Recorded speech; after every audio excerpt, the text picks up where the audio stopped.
ThrivTalk. Real candid conversations about what it takes to live, work, and play on your own ThrivTalk. I literally jump for joy to both inspire and energize you to act on your own creative endeavors. Together, let's have a blast and ThrivTalk. ThrivTalk. ThrivTalk. I just love ThrivTalk.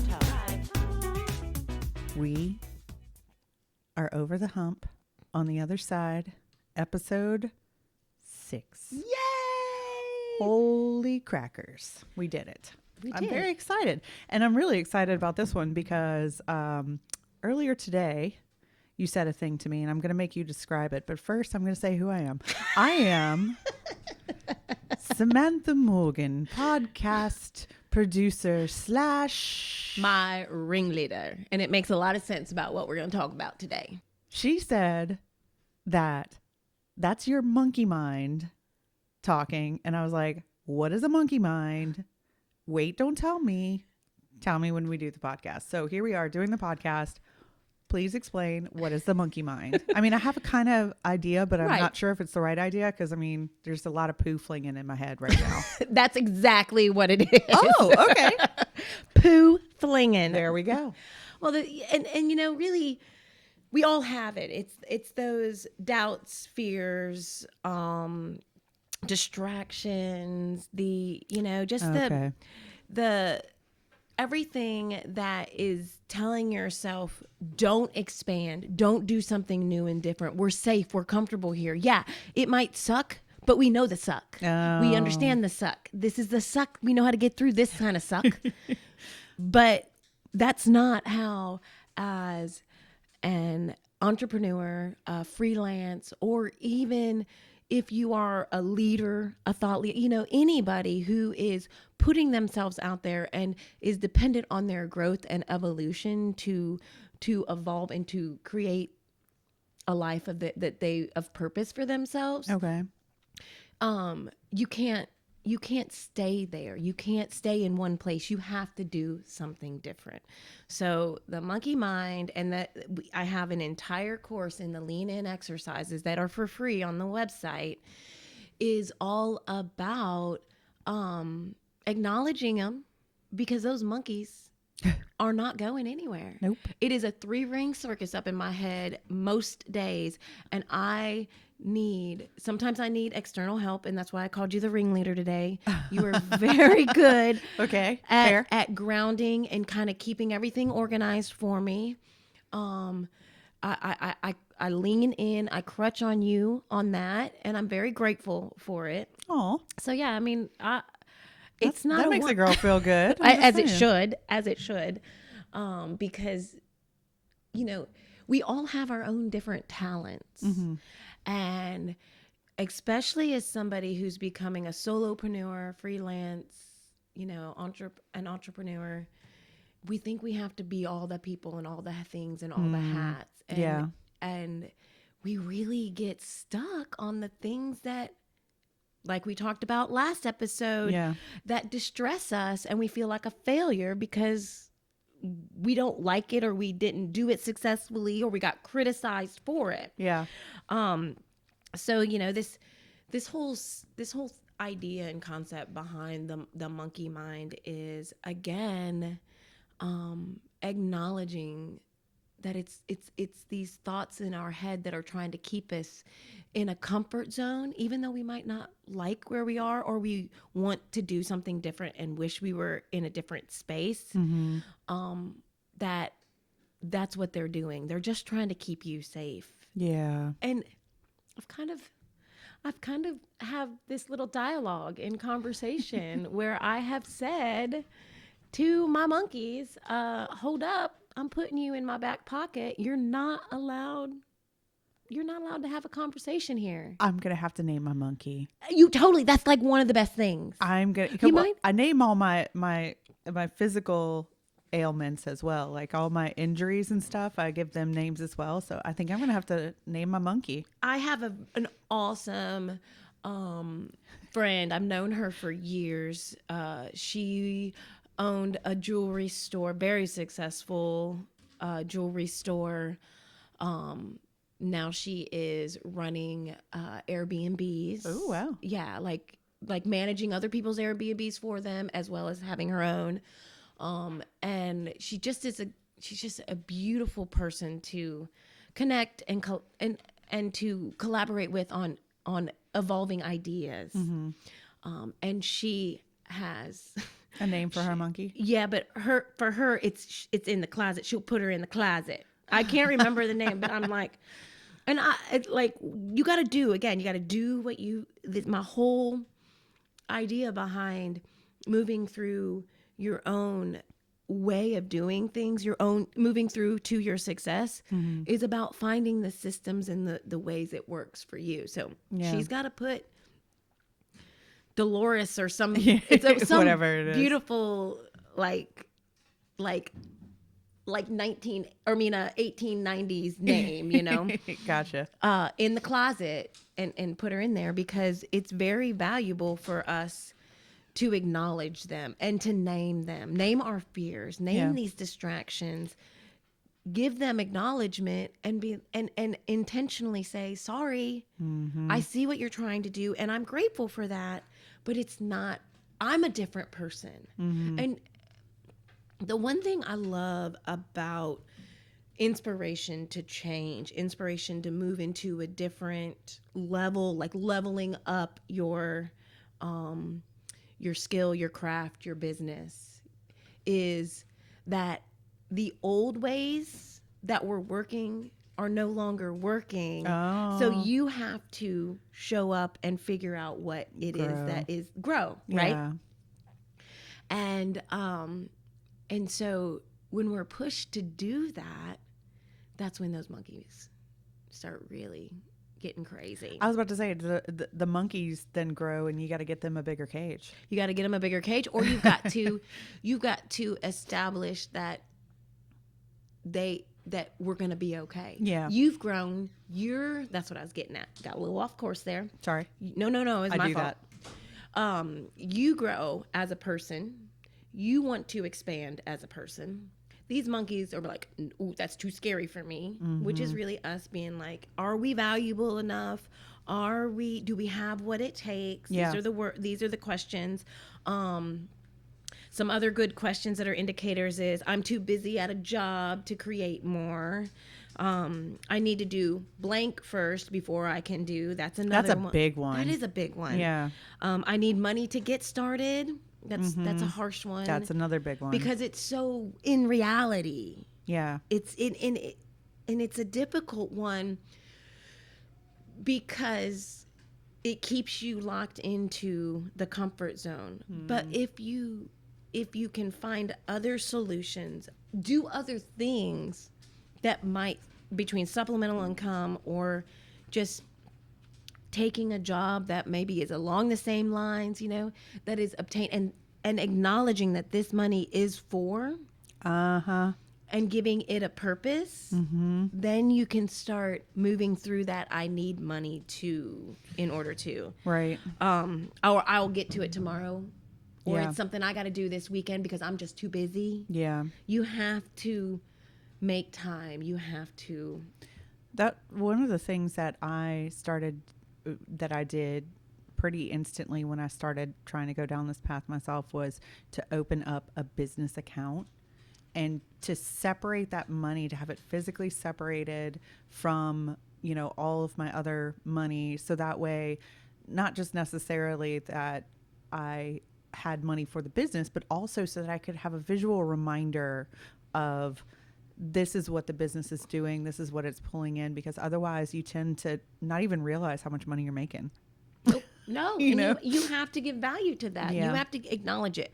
A lot of what I do and a lot of my success didn't really come into my light until I was instinctually or intentionally acknowledging the success. We talked a lot about that in the last episode. Yeah. Acknowledging when you feel elated, acknowledging when you feel distressed, so that you can discern what it is that you really want to do and need to do and can do. Right. Yeah, totally. Yeah. So, I mean, a couple of other things is like social media distraction. Oh, That's a huge monkey. yeah. It's a huge monkey for us. And, sometimes you need to detach. That's a gorilla. Just saying. That might be a gorilla. Or also another one that it's not a big one for me, but I see it in a lot of people, is they're very content with their life. Comfortable. Yeah. And C'est moi. yeah, and just there's so much more out there for you. Yeah. And it's there. Right. If even the smallest bit of inspiration or instinct to evolve and grow, do something different, is like this little spark that we can so easily, if we're willing to be attentive, acknowledge, and do the thing differently. Do the thing. Do the thing differently. That can just pour gasoline on it. Yeah. Just ignite. Yeah. And a really good example of this and not letting my monkeys take over is the Front Porch Project. Oh, okay. Explain. So I was diving deep into the Front Porch Project. First, explain what Front Porch Project is. Thank you. I'm so sorry. I just assume everybody knows because it's Everybody so big a part of knows. my life. Yeah, it's true. In 2020, I received an idea of this photographer doing pictures on the front porch, social distancing, because this was right when the pandemic had started, and paying it forward to local charities. Well, I brought that idea to Baton Rouge, called it the Front Porch Project, and instead of, and I know, right? Just a quick thing, you guys can't see it right now, but Chi and I are wearing matching sweatshirts. Thank you, Spark. Pause. And it's too adorable. The Porch Project started because of the pandemic, and it was an outlet for me to be creative when I thought that my business was going to basically shut down, shut down. I had no idea. I mean, the monkeys, that 3-ring circus, I was all 3 rings. Yeah. All 3 rings, right. Oh, that's great, man. Yeah. And so when the project fell into my lap, I definitely decided that this was made for me. Yeah.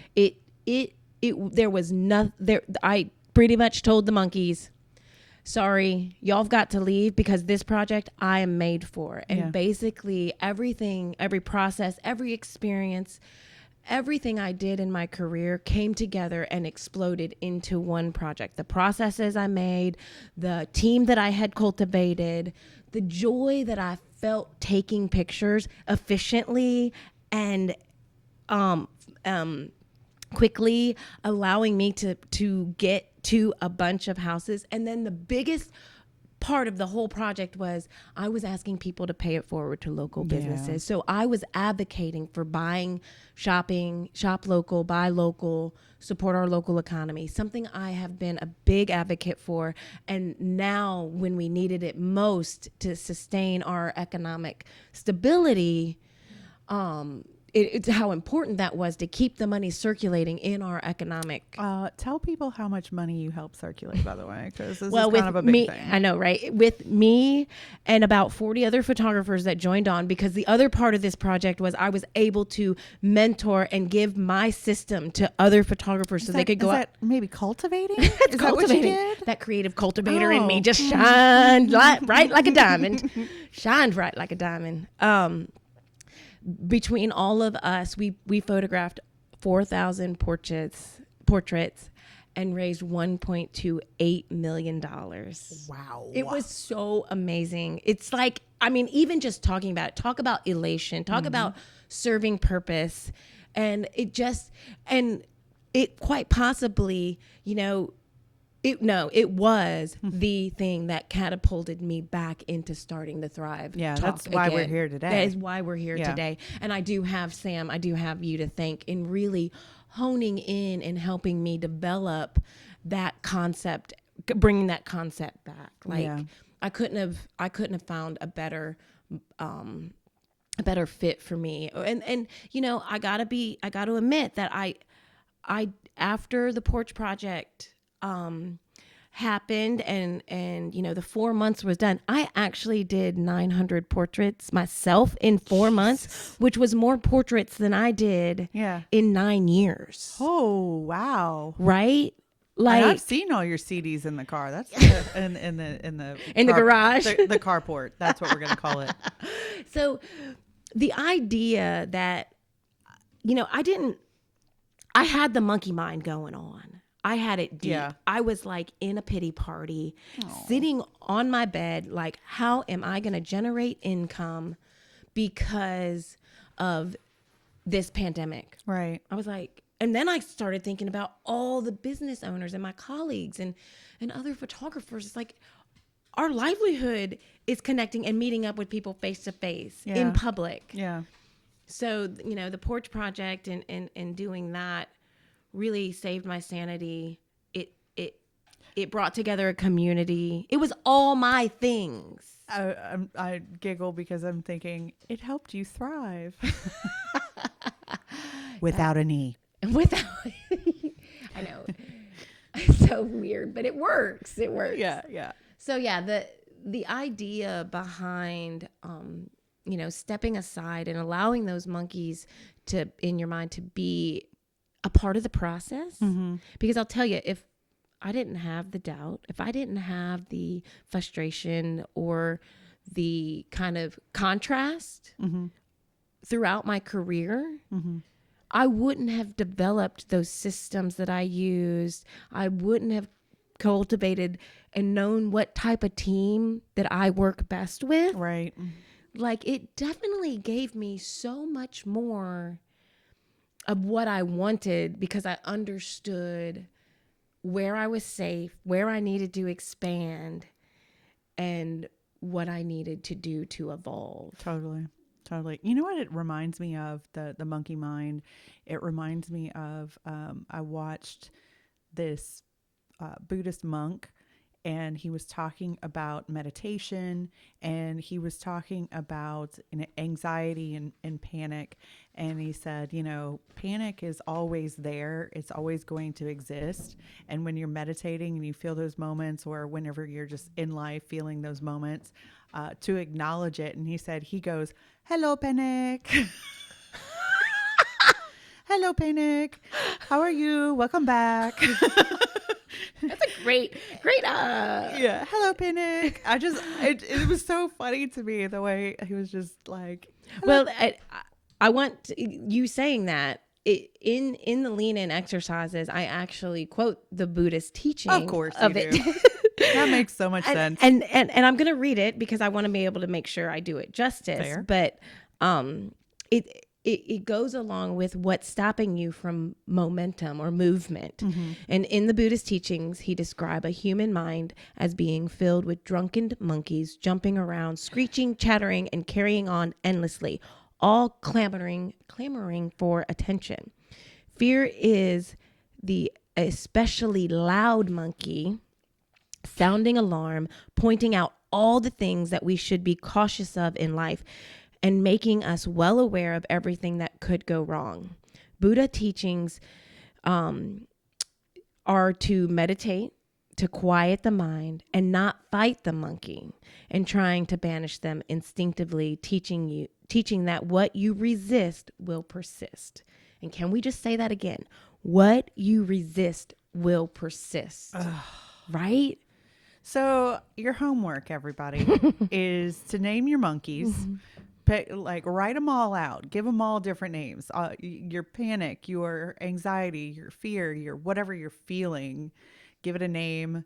Maybe find a picture of a silly monkey and print it out and, you know, put them up on your mantle and be like, "Hey, I know you. You're not going to take control." But you know what? Also find the gratitude. Be like, all right, I see where you're trying to keep me comfortable, but give yourself credit in saying, I'm a different person than what I was when we first stepped into this comfort zone.